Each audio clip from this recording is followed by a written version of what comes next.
તો મિત્રો આપણે જે ગઈકાલના લેક્ચરની અંદર જૈવિક વિકાસ વિશે ચર્ચા કરેલી છે, જેની અંદર આપણે બે પોઈન્ટ જોયા હતા. પહેલું હતું કે માનવ શા માટે ખૂબ જ ટૂંકા સમયની અંદર નવી જાતિઓ ઉત્પન્ન કરી શક્યો છે, એનો આપણે જવાબ જોયો. બીજી વસ્તુ જોઈ કે કેવી રીતે ઉદ્વિકાસનો દર સજીવનું જે આયુષ્ય છે એના ઉપર અસર કરે છે. ત્રીજો પોઈન્ટ જોઈએ આપણે જૈવિક ઉદ્વિકાસની અંદર.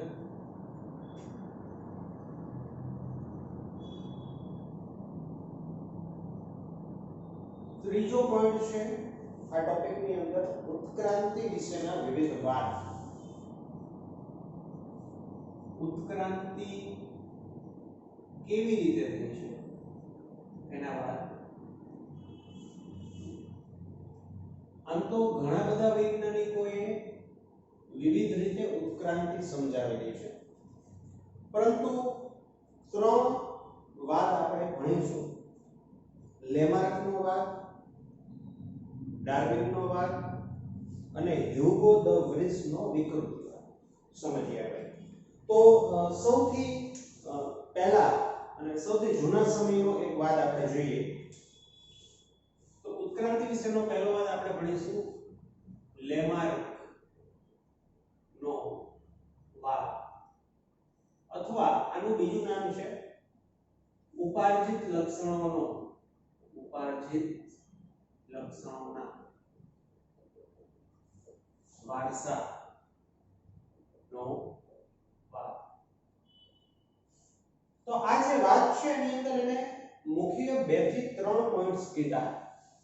એક તો આપણે જેનું નામ જોઈએ છે ઉપાર્જિત લક્ષણો, એના વિશે જ કીધું.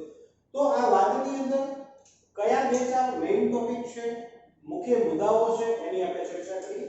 તો લેમાર્ક નામના વૈજ્ઞાનિકે ઉદ્વિકાસના વાદની અંદર એવું કીધું, પહેલો પોઈન્ટ છે કે દરેક સજીવની અંદર એટલે કે શરીરમાં એક આંતરિક વિશિષ્ટ શક્તિ છુપાયેલી હોય છે.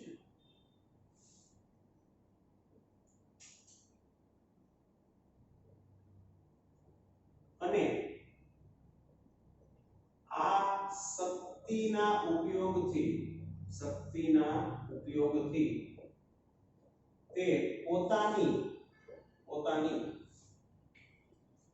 ઈચ્છા મુજબ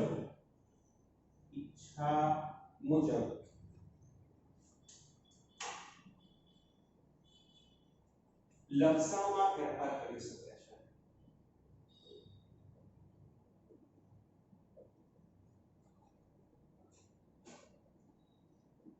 એટલે કે બહુ સાદી વાત કીધી છે, તમે સીધું સમજી શકો, પણ જે મિત્રો સત્ય નથી.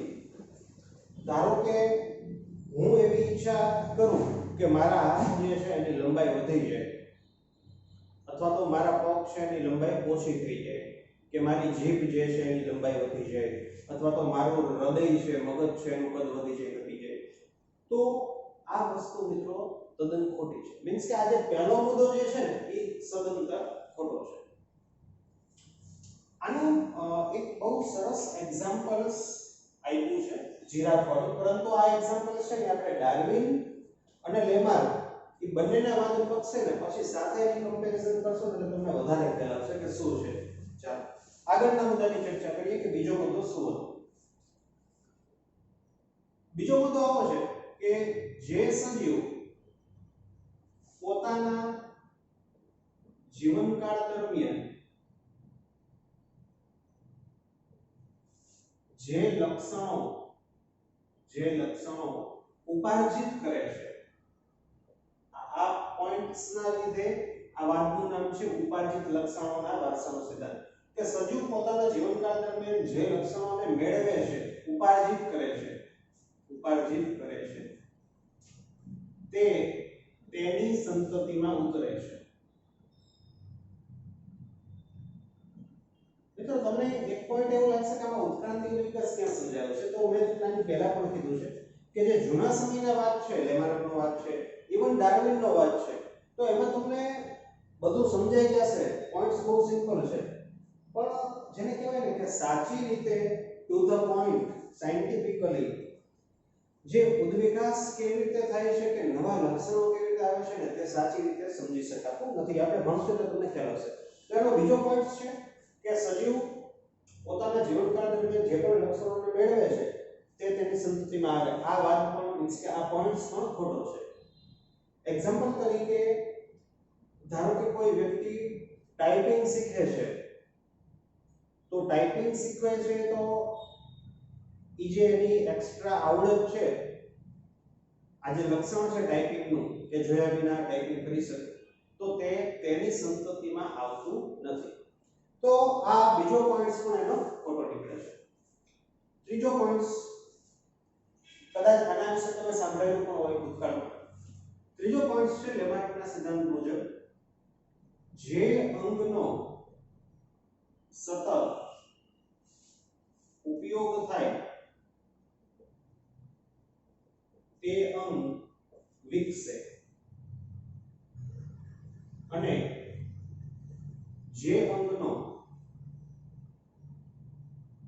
સતત ઉપયોગ નથી થતો તે નાશ પામે. એટલે કે જે અંગ વાપરીએ તે વધે, જે ન વાપરીએ તે ઘટે, એવો આ પોઈન્ટ છે. હવે આ પોઈન્ટ્સ જે છે તે ઘણા ખરા અંશે સાચો પડે છે. તમને બેસ્ટ એક્ઝામ્પલ આપું મિત્રો કે આપણે મનુષ્ય તરીકે જે ટચલી આંગળી છે મિત્રો એનો આપણે ઓછો ઉપયોગ કરીએ છીએ. એટલે ટચલી આંગળી જે છે ને એનો એટલો બધો વિકાસ નથી થયો આની કમ્પેરિઝનમાં. અને જે ભવિષ્યનો માનવ છે હોમો પિક્ચ્યુરાલિસ, જેનું નામ પણ અત્યારથી સાયન્ટિસ્ટોએ આપેલું છે, તો એનું માનવું એવું છે કે મનુષ્ય હવે આ જે ટચલી આંગળી છે કે એનો ઉપયોગ ઓછો કરે છે, તો ક્રમશઃ આજથી હજારો લાખો વર્ષો પછીનો જે મનુષ્ય છે એની અંદર આ ટચલી આંગળી જે છે ને એની લંબાઈ હજી પણ ઘટી શકે છે અથવા તો ટચલી આંગળી લુપ્ત થઈ શકે છે. આપેલું એક્ઝામ્પલ. તો આના એક્ઝામ્પલ્સ કે આ કયા કિસ્સામાં સાચો પડે છે, તો એનું પહેલું એક્ઝામ્પલ છે મનુષ્યની ટચલી આંગળી. બીજું એક્ઝામ્પલ્સ મિત્રો કે જો આપણે મનુષ્યના ઉદ્વિકાસનો ક્રમ જોઈએ, મત્સ્ય છે, સરીસૃપો છે, એમાંથી સસ્તનો છે ને એમાંથી સસ્તનની અંદર મનુષ્ય છે, તો જેમ જેમ સરીસૃપો, મત્સ્ય સરીસૃપો, તો તમે જેમ આગળ આવો ને એમ જે તે પ્રાણી છે ને એની બૌદ્ધિક ક્ષમતામાં આપણને વધારો જોવા મળ્યો છે. એટલે કે આપણે એવું વિચારીએ કે મગજનો વધુ ઉપયોગ થાય છે તો શરીરના પ્રમાણની અંદર, શરીરના કદ પ્રમાણની અંદર મગજનું કદ સાપેક્ષે મગજનું કદ મનુષ્યમાં વધુ છે મિત્રો. ત્રીજું કે વાનરથી આપણે સ્ટાર્ટ કરીએ, વાનર પછી કપી માનવ મીન્સ કે એપ્સ જેને કહેવાય કે જેને પૂંછડી ન હોય, ગોરિલા છે, ચિમ્પાન્જી છે, ઓરાંગુટાન છે, ગિબન છે, તો આ બધાને એપ્સ કહેવાય. તો વાનરથી સ્ટાર્ટ કરીને કપી માનવ એટલે કે એપ્સ અને ત્યાંથી સ્ટાર્ટ કરીને મનુષ્ય, તો ક્રમશઃ જે પૂંછડી જે છે એનો ઉપયોગ ઘટતો ગયો, જેથી પૂંછડી છે ને ધીમે ધીમે જેને કહેવાય કે નાશ પામતી ગઈ અથવા તો પૂંછડી નામનું અંગ છે એ લુપ્ત થઈ ગયું, અવશિષ્ટ થઈ ગયું એમ કહી શકાય. તો ત્રીજો એક્ઝામ્પલ છે પૂંછડી. ફ્રોમ વાનર ટુ મનુષ્યના ઉદ્વિકાસનો ક્રમ આપણે જોઈએ તો પૂંછડીનો ઉપયોગ ઓછો થતા પૂંછડી ક્રમશઃ ધીમે ધીમે જોવા મળતી નથી. તો એનો જે ત્રીજો પોઈન્ટ છે કે જે અંગનો વધારે ઉપયોગ થાય તે અંગ વિકસે, પણ લાખો વર્ષોની વાત છે મિત્રો. તમે તમારા જીવનકાળ દરમિયાન 2 વર્ષ મીન્સ કે આનો બહુ એક બેસ્ટ એક્ઝામ્પલ આપી દઉં તમે સમજી શકો કે વધુ વાંચનાર વ્યક્તિ તો એની અંદર આંખો મોટી નથી થઈ જતી, એટલે ટૂંકા ગાળાની વાત નથી, પણ એક અંશે સાચું છે, કદાચ આપણે ભણી ગયા તમને યાદ હશે કે ખેલાડી હોય, ખેલાડી રમતવીર કે જે વધારે મીન્સ કે દોડધામ હોય, ભાગધામ હોય, તો એની અંદર બ્લડ પ્રેશર વધારે હોય, ધબકારા વધારે હોય, તો આવા લોકો ખેલાડીઓ જે છે અથવા તો જે વધુ પ્રમાણમાં દૈનિક રીતે વધારે પરિશ્રમ કરતા હોય, તો એવા લોકોનું જે હૃદય છે એ સહેજ મોટું હોય, એ આપણે જોયું, અને જેના થકી જ ઘણી વખત આપણને હૃદયની અંદર હાઇપરટ્રોફી પણ જોવા મળે છે, મીન્સ કે કર્ણકશેપક્ષની દિવાલની જાડાઈમાં વધારો થાય છે, સ્નાયુકોષો અને સ્નાયુકોષોની સંખ્યામાં વધારો થાય છે. તો આ પોઈન્ટ્સ જેને કહેવાય કે કોઈ ટૂંકા ગાળા માટેની વાત નથી કીધી. ટૂંકા ગાળાનું તો તમને એક્ઝામ્પલ આપેલું કે કોઈ વ્યક્તિ વધુ વાંચે છે તો એની આંખ મોટી થતી નથી, પણ લાંબા સમયની વાત છે એટલે આ પોઈન્ટ્સ અમુક જગ્યાએ સત્ય કરે છે. આગળ જોઈએ. ક્રમશઃ, ચોથો પોઈન્ટ છે મિત્રો, ક્રમશઃ આ પોઈન્ટ્સ પણ અમુક જગ્યાએ સાચો પડે છે, અમુક જગ્યાએ ખોટો પડે છે. ક્રમશઃ સજીવ ઉદ્વિકાસ દરમિયાન પોતાના કદમાં વધારો કરે છે, કદમાં વધારો કરે છે. એટલે કે કોઈ પણ સજીવ છે એમાંથી ઉદ્વિકાસ થઈને નવી જાતિ બને, તો આ જે નવી જાતિ છે એનું જે શરીર છે, એનું જે કદ છે એ જૂનાની સાપેક્ષે વધુ હોય છે, એવો આ વાત છે. તો આ પોઈન્ટ્સનો છે, વાતનો મુદ્દો છે. તો આની જો આપણે ચર્ચા કરીએ કે શું આ પોઈન્ટ સાચો છે, તો મિત્રો એની અંદર સાચો કઈ જગ્યાએ છે એવું તમને કહું. ઘોડો એન્ડ હાથી. તો ઘોડો છે ને મિત્રો એ પહેલા ઉદ્વિકાસ પામેલ છે, હાથી એના પછી આવ્યા, પછીથી ઉદ્વિકાસ પામેલ. તો આ કિસ્સાની અંદર આ પોઈન્ટ્સ સત્ય ઠરે છે. પરંતુ બીજો એક એક્ઝામ્પલ છે, વૃક્ષ, મહાકાય વૃક્ષ પહેલા ઉદ્વિકાસ પામે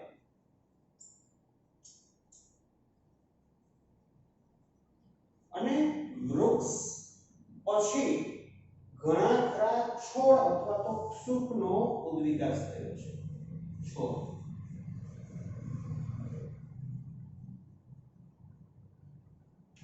એટલે કે ઉદ્વિકાસની શ્રેણીમાં વૃક્ષ પહેલા આવે છે અને પછી અમુક સમયાંતર પછી છોડનો ઉદ્વિકાસ થયો છે, એટલે કે ઓછી લંબાઈ ધરાવતા વનસ્પતિઓનો ઉદ્વિકાસ થયો છે. તો આ બીજો જે કિસ્સો છે, આ કિસ્સાની અંદર આ પોઈન્ટ્સ ખોટો પડે છે, આ સાચું છે.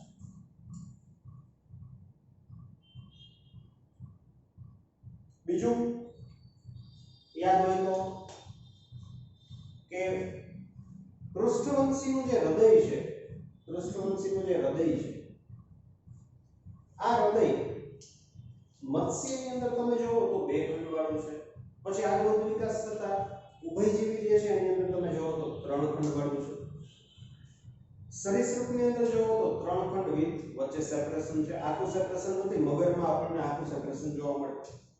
એટલે હું આવું કહું છું કે આ મત્સ્યનું હૃદય છે 2 ખંડી મત્સ્ય, ઉભયજીવીનું હૃદય 3 ખંડ વાળું ઉભયજીવી, પછી સરીસૃપોનું હૃદય કે વચ્ચે આટલું જ સેપરેશન, મીન્સ કે વચ્ચે સેપરેશન પડે છે પણ હજી પરફેક્ટલી બંને ખંડ જે છે તે અલગ થયા નથી. તો આ છે સરીસૃપ. અને અપવાદ રૂપે જેને કહેવાય કે મગર છે, એમાં આપણને બંને ખંડ જોવા મળે છે. અને સસ્તનોના હૃદયની ચર્ચા કરીએ તો પરફેક્ટલી મગરની જેમ જ, અને જૂના સમયમાં તમે ભણી ગયા હો કે ધૂમની કમાન સસ્તનની અંદર આમ ડાબી બાજુ વળે, જ્યારે સરીસૃપ છે એની અંદર આમ જમણી બાજુ વળે. આ ડિફરન્સ છે. તો આ જે બાબત છે તે આ કિસ્સામાં સાચી પડે છે. કે ક્રમશઃ ઉદ્વિકાસ થતા અંગ જે છે એની અંદર આપણને એની રચના છે, એનું કાર્ય કરવાની જે ફિઝિયોલોજી છે, મીન્સ કે મિકેનિઝમ છે, એની અંદર 100% ચેન્જીસ આવે છે અને વિકસે છે. તો આ વાત થઈ મિત્રો લેમાર્કનો જે વાત છે એના મુખ્ય મુદ્દાઓ. તો અલ્ટિમેટલી લેમાર્કનો જે વાત છે એની અંદર અમુક બાબતો કે જે આજના આધુનિક વિજ્ઞાન મુજબ આપણે એને એક્સેપ્ટ નથી કરતા. ખાસ કરીને આ બે એક્ઝામ્પલ્સ, બે પોઈન્ટ્સ, જ્યારે અમુક એની બાબતો જે છે તે અમુક અંશે સાચી પડે છે અને અમુક અંશે ખોટી પડે છે.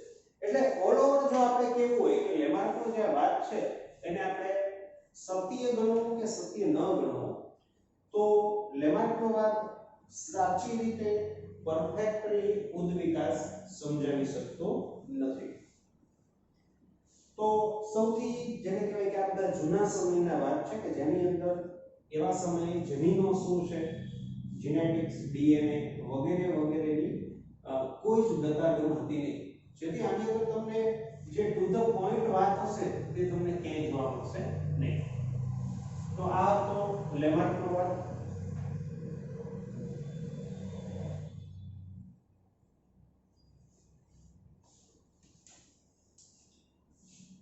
તો સંપૂર્ણ રીતે ઉદ્વિકાસ આ વાત સમજાવતો નથી. જોઈએ આગળ બીજો વાત.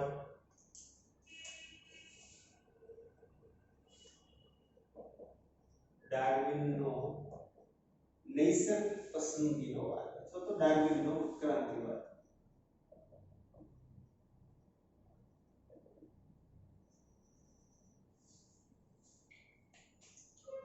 ડાર્વિનનો જે ઉત્ક્રાંતિવાદ છે એની અંદર બે મુખ્ય મુદ્દાઓ છે. એકને હું કહીશ શાખાકીય અવતરણ, બ્રાન્ચિંગ ડિસેન્ટ, શાખાકીય અવતરણ. અને આ વાતની અંદર બીજો જે મુદ્દો છે તે છે નૈસર્ગિક પસંદગી. નૈસર્ગિક પસંદગી અથવા તો આપણે જેને કુદરતી પસંદગી તરીકે ઓળખીએ છીએ, કુદરતી પસંદગી. એટલે ડાર્વિનનો જે વાત છે એની અંદર બે મુખ્ય પોઈન્ટ્સ છે, બે એને વાત કીધી. આ બે વાત થકી ઉત્ક્રાંતિ અથવા તો કોઈ સજીવમાંથી નવી જાતિઓ અથવા તો કોઈ સજીવ જે છે એ શા માટે ટકી રહે છે, શા માટે નથી ટકી રહેતા, એની આપણને ચર્ચા કરી. તો પહેલી વસ્તુ મારે તમને નૈસર્ગિક પસંદગી શું છે એ લગભગ સમજાવવાની જરૂર નથી. સમજીએ શાખાકીય અવતરણ એટલે શું, બ્રાન્ચિંગ ડિસેન્ટ. હું તમને છે ને શાખાકીય અવતરણ કોને કહેવાય ને પહેલા એ સમજાવું એટલે તમને ખ્યાલ આવશે કે આ પોઈન્ટ્સ કેવા શું હોય છે. તો કે શાખાઓ પડે. સાદી ભાષામાં ડાર્વિન સાહેબે એવું કીધું કે કોઈ જાતિ એ છે, ધારો કે જાતિ એ, સમજો મિત્રો આ જે શબ્દ છે ને એનો મીનિંગ સમજાવું છું કે જાતિ એ છે એમાંથી ઉદ્વિકાસ થયો અને જાતિ બી નિર્માણ કર્યું. જો ધીમે આમાં શાખા બને છે, આ શાખા.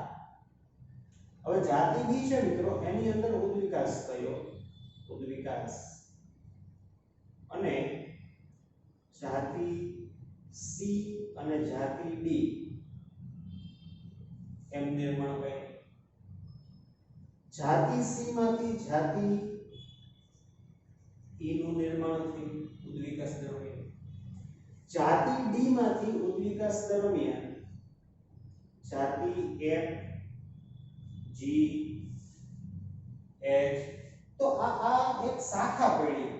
તો ડાર્વિન સાહેબે એવું કીધું કે કોઈ પણ નવી જાતિ જે છે ને એ એક જાતિમાંથી ઉતરી આવે છે, એક જાતિમાંથી બીજી જાતિ ઉતરી આવે છે, અથવા તો આ એક જાતિ છે એમાંથી એકથી વધુ જાતિઓ ઉદ્વિકાસ અથવા તો ઉત્ક્રાંતિ પામે છે. તો શાખાકીય અવતરણ જે છે, આ શાખાકીય અવતરણનો મીનિંગ છે શાખાઓ પડવી. કોની? તો કે આ જાતિ છે મેં અહીંયા શાખા પાડી છે કે આ છે, પછી એમાંથી આ બેનું આની પાછી બે શાખા પડે છે, આની પાછી બે શાખા પડે છે, તો આને કહેવાય શાખાકીય અવતરણ. હવે ડાર્વિનનો જે વાત છે એની અંદર પહેલા આપણે આના વિશે અભ્યાસ કરશું, પછી આ શું છે એ તો તમને ખ્યાલ છે કે નૈસર્ગિક પસંદગી કોને કહેવાય. આપણે વિથ એક્ઝામ્પલ ભણેલા હતા, ઇન્ડસ્ટ્રીયલ મેલાનિઝમ ભણેલા હતા, એન્થ્રોપોજેનિક એક્શન ની અંદર આપણે મીન્સ કે મનુષ્ય દ્વારા થતી જે નૈસર્ગિક પસંદગી કે જે ખૂબ જ ઓછા સમયગાળાની અંદર આપણને એનું રિઝલ્ટ જોવા મળે અથવા તો કોઈ પણ જાતિ છે હતી નહોતી થઈ જાય. તો ઇન્ડસ્ટ્રીયલ મેલાનિઝમ જોયું કે જેમાં કુદરતી રીતે કંઈક એવી ઘટનાઓ બને છે અને રેન્ડમલી સ્ટોકેસ્ટિક પ્રક્રિયા આપણે એવું પણ જોયું હતું કે રેન્ડમલી જે છે કોઈ જાતિ જે છે એ કુદરતી પરિબળો એના લીધે સિલેક્ટ થાય અથવા તો કોઈ જાતિ જે છે એની સંખ્યામાં વધારો કે ઘટાડો થાય. આપણે જોયું હતું કે જેમ પ્રદૂષણનું પ્રમાણ વધે એમ લાઇકેન જે છે એનો ગ્રોથ ન થાય, જેથી થડ છે એ આપણને બ્લેક અથવા તો ભૂખરા રંગના દેખાય અને પછી એના ઉપર બંને ફૂદાઓ બેસે છે તો કાળું ફૂદું જે છે એ પાછળ બેકગ્રાઉન્ડના લીધે એના ભક્ષકો દ્વારા ઝડપથી ઓળખી શકાતું નથી એટલે એ બચી જાય છે. જ્યારે સફેદ ફૂદું જે છે એ જેને કહેવાય કે આમ પાછળનું બેકગ્રાઉન્ડ કાળું અને પોતે સફેદ એટલે સીધું જે એના જે ભક્ષક છે એને નજરે પડે અને એનો શિકાર વધી ગયો અને પછી ખવાઈ ગયો. એન્થ્રોપોજેનિક એક્શનમાં આપણે જોયું હતું કે શીતળાની રસી સોઈધા પછી જે એના વાયરસ છે એ નાબૂદ થઈ ગયા, કે ઇવન આપણે અત્યારે પોલિયો છે, ડિપ્થેરિયા છે વગેરે જેવા રોગોની રસી આપણે શોધેલી છે અને રસીકરણનો વ્યાપ વધારેલો છે, જેથી એના જે સૂક્ષ્મજીવો છે, સજીવો છે એની સંખ્યામાં પણ પહેલાની સાપેક્ષે ઘટાડો થઈ ગયો છે. તો આ બધું વિધિન એન્થ્રોપોજેનિક એક્શન મીન્સ કે મનુષ્ય દ્વારા થતી એક્શન થ્રુ વિધિન છેલ્લા 100 વર્ષની જ વાત આપણે કરીએ તો 100 વર્ષ પહેલા અને હવે 100 વર્ષ પછીના સમયની અંદર ડ્રાસ્ટિક ચેન્જ છે. તો તમે એનો અમાઉન્ટ જોશો તો આ બધા સૂક્ષ્મજીવો જે છે એ ખૂબ જ ઘટી ગયા છે પહેલાની સાપેક્ષે. તો આ જ નૈસર્ગિક પસંદગી કે જે ડાર્વિન સાહેબે પોતાના વાદની અંદર જેને કહેવાય કીધું કે નૈસર્ગિક પસંદગી દ્વારા અથવા તો કુદરતી પસંદગી દ્વારા જે છે તે એના થકી કોઈ સજીવ કુદરત દ્વારા પસંદગી પામે અથવા ન પામે, અને જે પસંદગી પામે છે તે ટકે છે, જે નથી પામતા તે નથી ટકતા. અને પસંદગી પામવું કે ન પામવું મીન્સ કે પસંદગી જે છે એ પામવું કે ન પામવું તેનો આધાર કોના ઉપર હોય છે? પસંદગી પામવું કે ન પામવું મીન્સ કે તેનો જે આધાર છે તેનો આધાર એના લક્ષણો ઉપર આધારિત છે. અને લક્ષણો જે છે તે સજીવ મીન્સ કે આપણે જોયું ખુદાનું એક્ઝામ્પલ લઈએ તો એકની પાંખ કાળી છે, બીજાની પાંખ સફેદ છે, તો આ લક્ષણનો ડિફરન્સ છે. જ્યારે આ બાબત આપણે જ્યારે સમજવાની થાય કે એકમાંથી બીજી જાતિ, આમાંથી આ, જ્યારે આપણે શાખાકીય અવતરણ આ પોઈન્ટ્સની ડિટેલમાં ચર્ચા કરતા હોઈએ છીએ ત્યારે આ બાબતો સમજવા માટે આપણે અમુક પોઈન્ટ્સ ભણવાના હોય છે.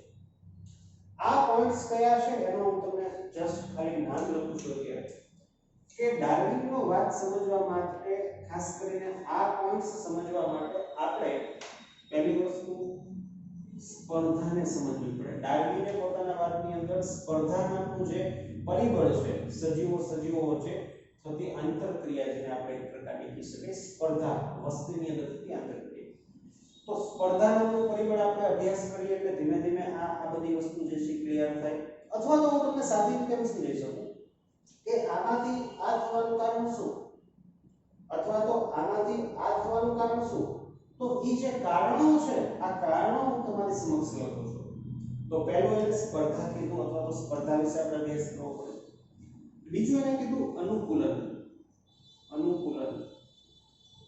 અથવા તો યોગ્યતમતા. આની પહેલા પણ આપણે એક જગ્યાએ યોગ્યતમતા શું છે એનો અભ્યાસ કરેલો છે અને ડાર્વિનના મત મુજબ જે સજીવની યોગ્યતમતા અથવા તો ઘણી વખત આને યોગ્યતમતાની ચિરંજીવિતા એવો પણ શબ્દ વાપરવામાં આવે છે. ટૂંકમાં જે સજીવની યોગ્યતમતા વધુ છે તે સજીવ ટકે, અને ડાર્વિનના મત મુજબ યોગ્યતમતા એટલે કે પ્રજનનનો દર. ઉપરાંત મિત્રો આપણે આની અંદર ભણીશું કે વસ્તીમાં જે સજીવ રહે છે ત્યાં ખોરાક અને રહેઠાણ અથવા તો પ્રજનન પણ સાથે લખેલું, પ્રજનનની પરિસ્થિતિ. અને બીજું, માલ્થસ નામના વૈજ્ઞાનિક નહીં કહું પરંતુ ઇકોનોમિસ્ટ કહીશું તો મેથ્યુસ માલ્થસ નામના બ્રિટનના ઇંગ્લેન્ડના એક ઇકોનોમિસ્ટે એક વાત કીધેલી છે. આ વાતથી પણ જેને કહેવાય મીન્સ કે આ વાત ડાર્વિન જેવી છે. તો નેક્સ્ટ સેશનની અંદર જ્યારે આની ચર્ચા આપણે કરશું ત્યારે આપણે એની પણ વાત કરશું. તો આવનારા સેશનની અંદર શાખાકીય ઉત્ક્રમણ થવા માટે જે બાબતો જવાબદાર છે અથવા તો ડાર્વિનના વાતની અંદર જે અમુક બાબતો છે, સ્પર્ધા છે, અનુકૂલન છે, યોગ્યતમતાની ચિરંજીવિતા છે, તો વસ્તી છે, મેથ્યુસ માલ્થસની કંઈક વાત છે, તો એની વાત આપણે કરીશું અને વાત આપણે